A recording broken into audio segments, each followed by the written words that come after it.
Welcome to another video review by the Scale Model Podcast. It's Anthony here, and I'm with Stuart. How are you?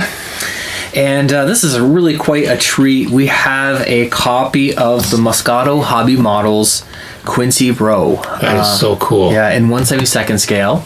So this is a resin cast kit, and it was supposed to be an open box, but it didn't quite work out that way. Yeah. You know, that's fine, because this is pretty awesome the way you've got it. And, you know, you told me, you've been telling me about this kit for a while, and we've been reading about it, and how you have the size comparison, and how Giants piloted these things. Yeah. And until you actually see one in 72nd scale, it's bloody huge. It's awesome. It is really fantastic. Absolutely gorgeous looking. So we'll kind of make this a bit of a first look and an inbox review.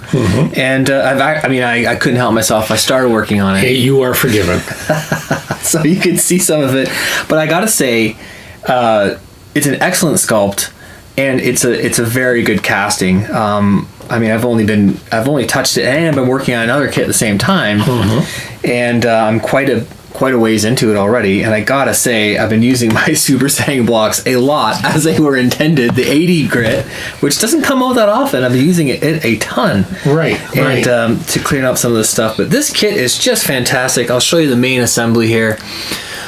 So John Moscato has gone to the trouble of adding a cockpit detail here, so we can see here, that's pretty cool. I mean, you don't get that often. It's just, and I remember when you showed me the other one you had of John's, the booster packs. Yes. And again, I was just blown away by the because I've heard of resin kits a lot, but I've never really actually had a chance to see some of the larger stuff. So here's the cockpit piece, and I do believe that he has included a that's sort of the sensor eye and the cockpit cover, and that's what's down here. Yes. Might be just out of camera range, but that's fine. We'll bring them up in a second. Yeah, but that's just, it's amazing. I've got some of the, so this is sort of the waist, the leg. Right. Let me just turn this so the camera can see. Yeah. Whoa, can I get the whole thing in frame there? It's huge. This is the first time I have Anthony trying this new camera setup. You can always put it closer to the camera too. Yeah. Because the camcorder here is very good. It's awesomely monstrous. Yeah, it is. It'll be really fun once you have this built and we put it beside a Valkyrie. Yeah, we have a couple of Valkyries. Definitely. So now there's definitely some work to be done on this kit, but let's break this down. So this kit is $400 Canadian, and you might think, wow, that's a crazy amount of money, but this is a huge kit, and I'll show you the original offering. Right. Way back from the 80s, there was a 1:144 Quedlin Row, and it probably box size. It turned out to be as big as a Valkyrie, but obviously the wrong scale. Right. And I do love how John has gone ahead and sort of paid homage to the original. I find that hilarious. I find that really, really good. I'm really pleased. But I'll show you. I'm sure we can look at the. So you can see here the fuselage halves. Right. So you can see the difference in it's double the size, right? Yeah. If we kind of dwarfs. Yeah. He just dwarfs the. So it's neat to. Did they just as an aside? Because I know they made this in 1/144. Yeah. Did they make Valkyrie kits in 1/144? Did anyone ever? They did. Yes. Okay, I'm just curious. There was definitely a series of them. They did. But again, this would be nice. Yeah. How soon before you think John's got an email saying, when can you make one in 1/48? Wow, that would just be intense. But this type of kit. So. You got to understand, it's going to be a limited run kit. I don't know how many copies will be out there, but he's already said on his Facebook it's going to be a very limited run. And the problem with shipping something like this is resin is quite heavy. Yes. So I got to say, this leg assembly, it probably weighs I'm going to guess about 100 grams, so maybe a quarter of a pound already. Right. And then this piece here, which is your arms and your cockpit and your backpack, I mean that's somewhere, that might be 100 to 200 pounds, but it's got some really nice detail. 200 pounds? You mean grams? Grams. 200 grams. If it's 200 pounds, you're doing really, really well there. Yeah. You've been working out, I see. Yeah. But he's given you the option of, so these large pods here were missile pods. Right. And so there's a closed cover that he's provided the option for. Okay. And then I haven't cleaned these. You can see sort of the type of work you have to do in cleaning it up. But that's normal for this sort of kit. Yeah. But again, the quality there, though. Yeah. The individual bits. Have a look at the individual molding. missile there, yeah. Look at that. That nicely holds up in the light nicely. Right. So open pod. Did I mention that there is a special edition that includes a pilot figure? Now, I don't have the pilot figure to show you, but you can pop open the...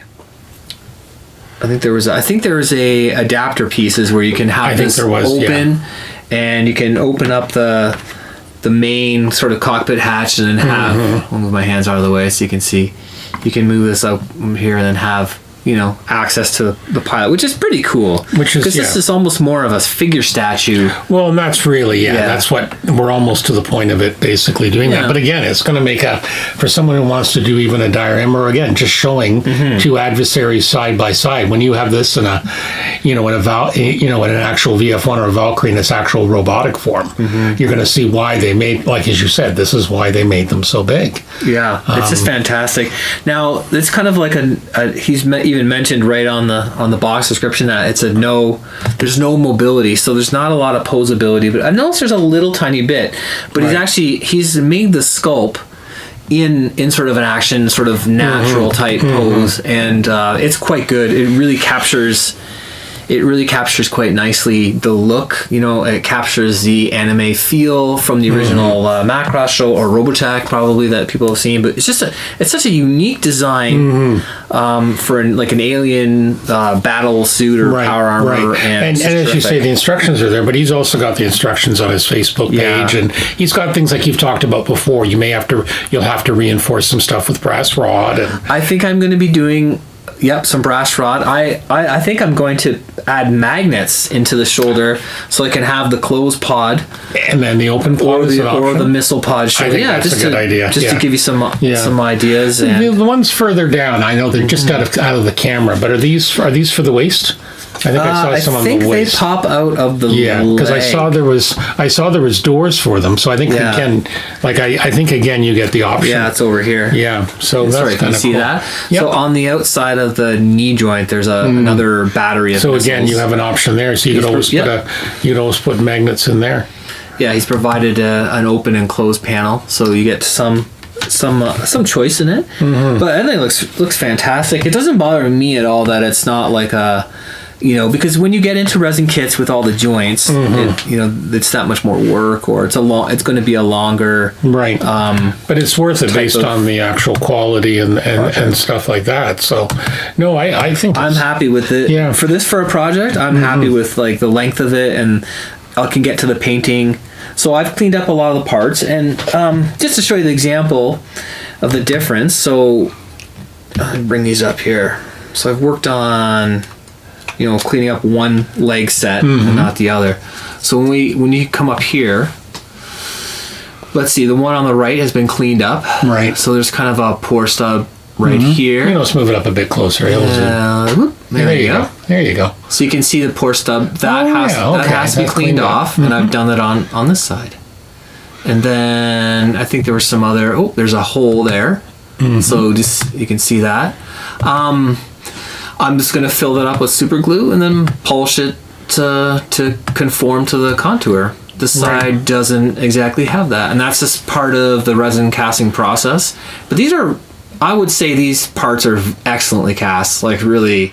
Well, it's hard. I'd be hard pressed to show you better. Yeah, and what else I find interesting as well, because you've mentioned before when we've talked about resin kits, and that sometimes there may be some slight warpage that you'd have to do some hot water or something like that. And I don't see that here. I would think that maybe would be in thinner pieces, and everything here is pretty beefy, so you don't sort of see that issue per se. But the type of now, for example, these pegs insert into the leg. So those are just, there we go. There you go.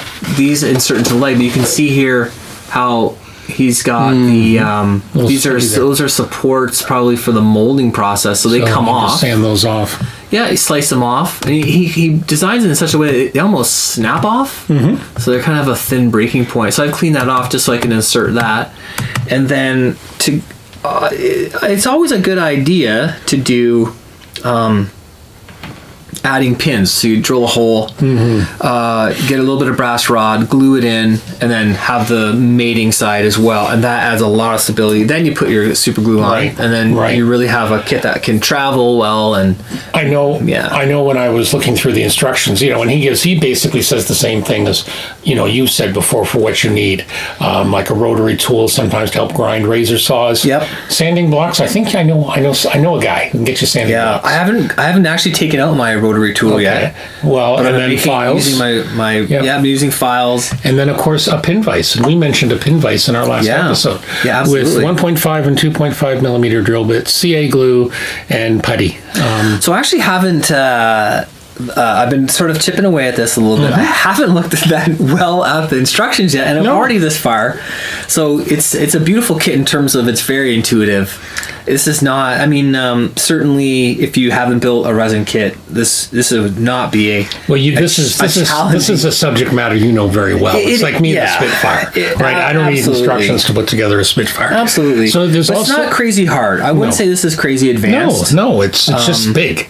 It's very big. There's a lot. There's a fair number of parts here. Why don't you show some of the ones? Because, for example, the little eye sensors, they're not on camera right now. So John's done another really cool feature where he's included, he's cast pieces that are translucent in color. So that's just a translucent resin he would use there? Yeah. It would be clear resin that he dropped a bit of dye into, right? So this was meant to be red. Oops, there's the middle. Yeah, so that's just the back, like the pour stub. Right. And then it kind of has an eye detail. Right. And then there's a top, would fit in here once it's all cleaned up. And then up. there's a top one there. Yeah, and the top one I think fits on top of the head. Somewhere on there. Just in front of there, I will be getting out, looking at the instructions, but... Is that his lights and siren? It rotates? John's very, very thorough. That's very cool. I've looked at his instruction sheet before, and he does a great job of laying it all out. Like Stuart mentioned, that he's got a tools list. He does an awesome job. There's no mystery about how to put this together. Again, and all these instructions are on his Facebook page, so it's not like he's hiding them. Yeah, you can access them on your computer, and I'm sure they're included with the kit. Yep. He's also done a really beautiful job with all the markings and all the alien language and whatnot on the decal sheet. Looking forward to trying those out at the end. Mm-hmm. And I think the detail is really great. Here's another example of the type of things you're going to have to do. So you can see here on this leg that up here is where he has a pour stub attachment. Mm-hmm. Let's go to the middle. Yeah, I see that. There's another one, right, where so it has to be brought down. So you would be using a very low grip number to start that off, or would you use like a little razor saw or something? You could. I have used a razor saw to bring it down, and used my X-Acto to bring them down, and then I've even just gone at it with the 80 grit super sanding block, 180 grit super sanding block, and then you just work your way through the grits until it's gone, and then I use a higher grit sandpaper to polish it off. And away you go. And there's another example of how he's assembled this. Practically snapped together. Yeah, it actually has a really good fit. Yeah, it does. It has a good pressure fit, but it's still a little bit shaky. But that's normal. Certainly, I'm just sort of rough fitting it together.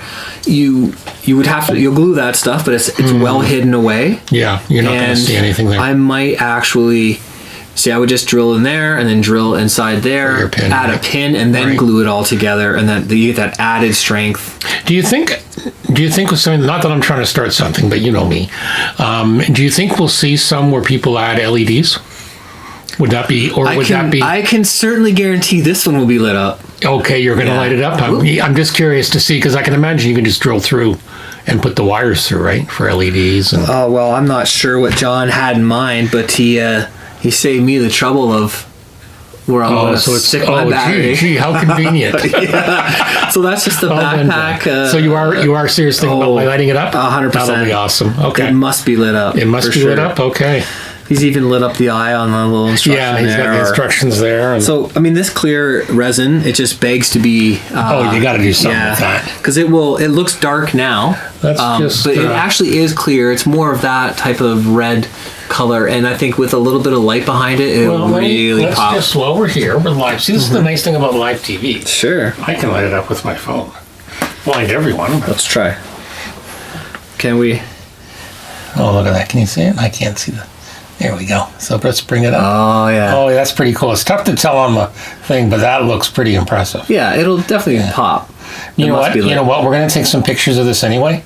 What we'll do is we'll take a picture of that behind the flashlight. Yeah. Okay. Perfect. That's pretty cool.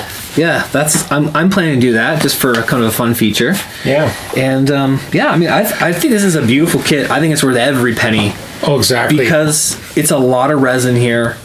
Again, there's nowhere else to find this subject. I mean, this was a very iconic. I mean, for anyone who I do remember it from the series. I also know that because isn't there some of the other ones with like the walkers? Yeah, where they were the 70, Regalts. they were pods. 72nd scale. And now, John's done a series. He's done those. Right? That's right. I remember seeing those. I remember too. And those are available at or being distributed by Return to Kit form. That's right. And there's a series of them. There was like a tactical pod. There's one with missiles. Yeah, there was a whole bunch of them. Scout pod. And then you had one of the ones with the. I know BattleTech used it as the Glog, as a heavy mech. Yeah, had the two arms and the Glog cannon on the side. The officer one, pod. Yeah, that one I would love. And so this is available. I think right now this is available. It just came out from Moscato Hobby Models. $438 Canadian. He has on his thing, and he says, you gotta go quick. Or it's just one of those things that I've missed other releases by John, and if it's something. It may seem like a lot of money, but if you save up, this is a great. It's a substantial project. You're not going to just build it. Well, exactly, wow. And this is what I always say. It's like with modeling, we get more bang for our buck. People balk sometimes of the price we have to pay for a kit or for supplies and that. But if you look at that compared to, let's say, one night out for dinner and a concert, that's gone in 4 hours. Or how about a better comparison? You walk to the hobby shop today, you can get a mass-produced kit. It's gonna, a tank or an airplane in 32nd or 48. You're almost at $100 for a mass-produced kit. For something that's large, it's gonna this is something you're not gonna knock this out in a weekend. No, it's a project that will take some time and effort, and it's gonna look great. It's gonna look absolutely awesome. And it's actually been very so far from what I've been doing. It's been very easy to work on. So it's just a lot of cleaning. Here's another example of how I use. This is like this section over here kind of holds the manipulators and attaches to the arms. So it comes with quite a bit of resin. Yep. Let me get in the middle there. You can see this one's been cleaned and this one has yet to be you can see the difference. Tidied up, right? Yeah, and that's what we've been telling people all along about the same thing with the vacuform kits. Yeah. So that's not hard to do. No. I use the standing blocks on this, and it does the perfect job. And it didn't take long. I just had to be very careful that I didn't get the wrong angle all of a sudden. Right. But it was easy to clean up. And then, I think resin kit building is, for people who haven't done it, it's just a kind of a few different tools and a couple different methods. Exactly. There's not as many parts to put together. Yep. It's something that I'll one day look at. Maybe not right away, but it's certainly something. And as I said, it's all about the kits. It's that one kit that you can't, that isn't going to be or whatever. Yeah, exactly. There'll never be a resin Tomcat because it's been done in polystyrene a million iterations, right? But anything a little bit more obscure, or for some reason was overlooked. Yeah, that's what. This kind of subject matter that gets tracked. And we're going to provide a link to John's Moscato Hobby Models page on Facebook. And we really thank him for this sample. This is very unexpected, a wonderful surprise. We really appreciate it. Just incredible, that. Yeah, we're fans of John's work, and we certainly didn't expect this, and we're really happy. And I know Anthony was very excited. Yeah, this is something he's blowing my mind. Yeah, this is something that he just... This is a passion project for him. This thing here, of course I have it, but inside does not match the beautiful box art. It was kind of it was of the time. This is a mid '80s kit, maybe, and it was all there was, and it just doesn't capture at all the essence of the subject, and it's one of those things that we would need to work. But this actually really does it justice, and it's beautifully patterned, and it's a very high quality. And the cool thing is, we're going to be able to follow you along. Yes. As you build this, there'll be video updates. Now that we've got our new camera rig, it looks like we're looking upside down, but no, it's just the way the camera is.